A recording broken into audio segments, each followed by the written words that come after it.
महाभारत चीन के उस कोशिश पर, उस नापाक हरकत पर, जिस पर किस तरह से भारतीय सेना ने मुंह तोड़ जवाब दिया है। आज बात कर रहे हैं कि भारतीय सेना ने किस तरह से चीन के सैनिकों को एलएसी पर खदेड़ा है, चीन ने कैसे कोशिश की।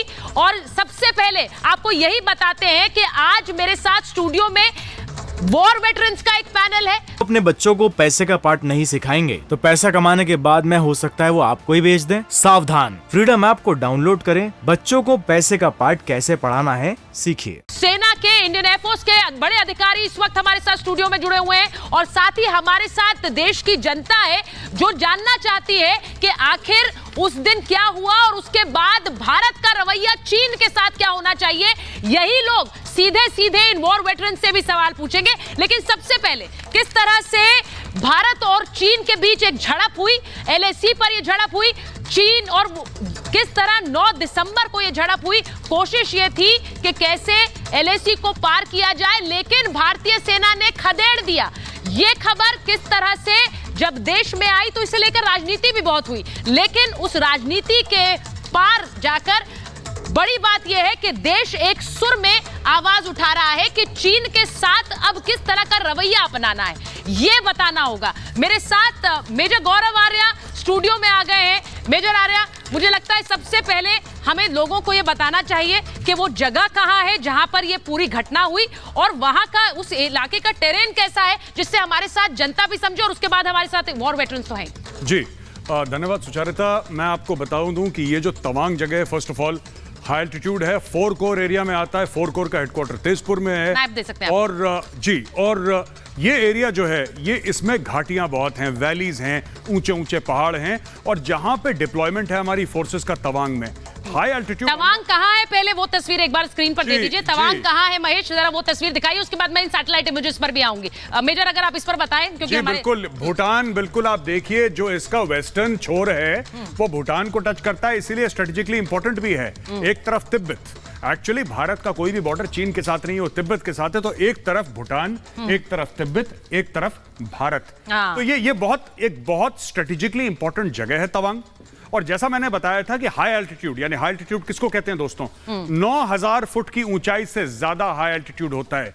और यहां पे जो डिप्लॉयमेंट है 11000, 12000, 13, 14, 15 इस हाइट में डिप्लॉयमेंट है। जबरदस्त शदीद ठंड, विंड चिल फैक्टर, सांस लेने की कमी, क्योंकि ऑक्सीजन कम है तो सांस लेने की मुश्किल, और लड़ना तो बहुत दूर की बात है। वहां पे मैं चैलेंज कर सकता हूं, कोई 5 मिनट के लिए खड़ा होकर दिखा दे। अब जल्दी से जरा मेजर आ रहा है, एक बार सैटेलाइट इमेजेस अगर आप थोड़ा पीछे आ जाए, सैटेलाइट इमेजेस दिखाते हैं जो हमारे पास तवांग की आई है। और मैं चाहूंगी कि आप जरा हमारे दर्शकों को एक एक करके बता भी दे, क्योंकि ये तवांग के यांगसे की तस्वीरें हैं और जो तस्वीरें सैटेलाइट इमेजेस में जो दिखाती है कि वहां पर कैसे हेलीपैड भी बना हुआ है, पोस्ट भी बनी हुई है, ये आर्मी की पोस्ट है। एक्चुअली जब मैंने ये फोटोग्राफ देखी थी मोबाइल फोन पे, तो मैंने एक्सपैंड करके देखा था, इसमें एच लिखा हुआ है। वो दूसरी तस्वीर है। हाँ, बिल्कुल। वो भी दिखा देते हैं, दिखाइए जरा दूसरी तस्वीर दिखाइए। हाँ, ये दूसरी वाली तस्वीर दिखाइए जरा एक बार डायरेक्टर साहब। इसके नेक्स्ट तस्वीर दिखाएंगे महेश, क्योंकि ये यहाँ पर पोस्ट है, हेलीपैड बना हुआ है और यहाँ बेस कैंप है। ये देखिए बिल्कुल ये जो एच लिखा हुआ है,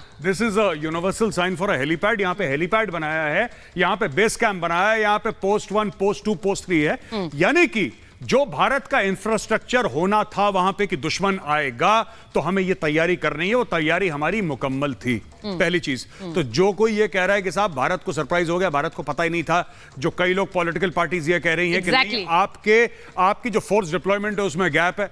अरे भैया, इतने बड़े बड़े जनरल्स हैं जिन्होंने अपनी जिंदगी खपा दी फौज में, उनको नहीं पता है कि फोर्स डिप्लॉयमेंट में गड़बड़ है।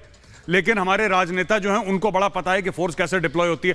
ये बात मेरी समझ से परे है। तीसरी तस्वीर भी दिखाई देते हैं, तीसरी तस्वीर दिखाई जिसमें डिप्लॉयमेंट भी साफ नजर आता है। वो तस्वीर सीधे बताएगी कि वहां पर कैसा डिप्लॉयमेंट है। ये देखिए साहब, ये तस्वीर बेस कैंप है प्रॉपर, आप देख रहे हैं, रहने की पूरी सुविधा है, एक शेल्टर्ड अकोमोडेशन है यहाँ पे, राइट।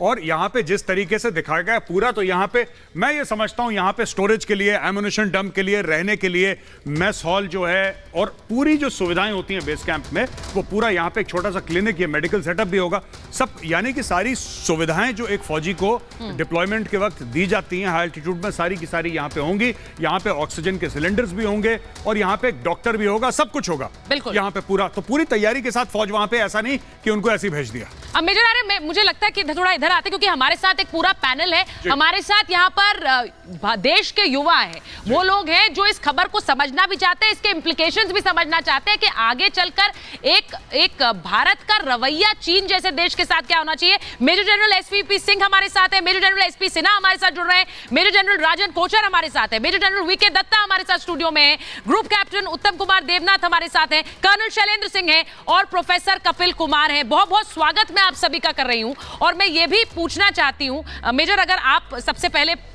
हमारे दर्शकों को भी ये समझाइए और ये भी बताइए, क्योंकि मेजर जनरल वीके दत्ता है, अगर हम उन्हीं से शुरुआत करें। दत्ता साहब, ये तस्वीरें अब सामने आ गई हैं और ये भी क्लियर हो गया है कि जहां एलएसी की बात हो रही है वहां पर एक पूरा का पूरा डिप्लॉयमेंट है, बेस कैंप है, हेलीपैड है। इसको लेकर मेजर बहुत से सवाल उठ रहे हैं। मैं ये कह रहा हूं कि मैं जनरल दत्ता के पास जाता हूं और जनरल दत्ता सर, जय Hind.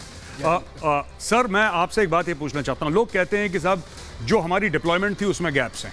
Now clearly satellite images हैं, ये सैटेलाइट इमेजेस जो हमारे हाथ लगी हैं, रिपब्लिक ने दिखाई हैं, वो ये दिखाता है कि we are well prepared. Sir, आपने apart from being in the special forces, आपने एनएसजी में काम करा बहुत जबरदस्त और आपने बहुत सारे ऑपरेशंस करे। आपने ये जिंदगी भी देखी है सर, वो हार्डकोर जो इन्फेंट्री वाली होती है, घुटने तोड़ने वाली। सर, मैं आपसे पूछना चाहता हूं, ऐसा किस तरीके से हो सकता है कि इन्फेंट्री सोल्जर्स को हमने ऐसी किसी पहाड़ की चोटी पे छोड़ दिया और बोला कि ठीक है तुम अपनी किस्मत पे जाओ? ऐसा तो नहीं होता, एक पूरा इंफ्रास्ट्रक्चर होता है उनके साथ। सर बिल्कुल गौरव, तुम यू आर एब्सोल्युटली राइट। जहाँ तक हमारी आर्मी का डिप्लॉयमेंट है, जहाँ तक इस एरिया का सवाल है, आपने पहले ही बोला कि पूरा अरुणाचल रिवर वैलीज हैं। They are 5 major river valleys, और कोई भी दुश्मन आए या हम जब जाएंगे ऊपर तो हम उस रिवर वैली के साथ साथ ही जाएंगे। दोनों तरफ पहाड़ होंगे, बीच में एक गली होगी और इंटर कनेक्टिविटी किसी भी वैली की आपस में नहीं है। उनकी कनेक्टिविटी है बेस से ऊपर, मतलब जो लेटरल हम बना रहे हैं ब्रह्मपुत्रा के ऊपर, उधर से जा रहा है। अभी मैं आपको बताना चाहूँगा, जब भी एक इन्फेंट्री की बटालियन, पहाड़ों में तो इन्फेंट्री रहती है ना ज़्यादातर, आर्टिलरी होती है और सपोर्टिंग आर्म्स होते हैं, तो जब भी कोई एक इन्फेंट्री की बटालियन डिप्लॉय होती है किसी इलाके में, वहाँ पे डिफेंसेस को पकड़ने के लिए हमारे एक फॉरवर्ड जोन होता है, एफडीएल्स होती हैं, उसके अंदर हमारे कंपनी, प्लेटून, सेक्शन की पोस्टें बनी होती हैं, जहाँ पर 24/7 हमारे जवान तैनात रहते हैं। बंकरों के अंदर उनका खाना पीना, रहना, एम्यूनिशन वहाँ पे मौजूद होता है। उस बटालियन का जो बेस होता है वो बेस कैंप होता है, जहाँ पे आपके रिजर्व्स हैं, आपके राशन हैं, आपके जो मेडिकल फैसिलिटीज़ हैं, आपके रीइंफोर्समेंट्स हैं, वो सब वो रहते हैं। तो जब भी हम किसी भी एरिया को डिफेंडेड एरिया के तौर पे ऑक्यूपाई करते हैं, तो हम ये इंश्योर करते हैं कि दुश्मन किसी भी इलाके से हमारे अंदर आ ना पाए। दुश्मन के आने की अप्रोचेस क्या हैं, उन हर एक अप्रोच को हम कवर करते हैं। उसको कवर करके बाय ऑब्जर्वेशन एंड फायर, आंख से भी देखते हैं और गोली भी मारेंगे हम उसको। उससे साथ साथ अगर कोई हमारी एफडीएल के ऊपर कोई दुश्मन हमला करता है या कब्जा करने की कोशिश करता है, तो हमारे रिजर्व्स रहते हैं, तो रिजर्व तुरंत आते हैं। तो आपने देखा होगा कि जब ये रात को चीनी आए, बिल्कुल रात को 2:45 पे, वो क्या पेट्रोलिंग करने आए थे क्या 300 आदमी? अपने बच्चों को पैसे का पार्ट नहीं सिखाएंगे तो पैसा कमाने के बाद में हो सकता है वो आपको ही बेच दें। सावधान, फ्रीडम ऐप को डाउनलोड करें, बच्चों को पैसे का पार्ट कैसे पढ़ाना है सीखिए।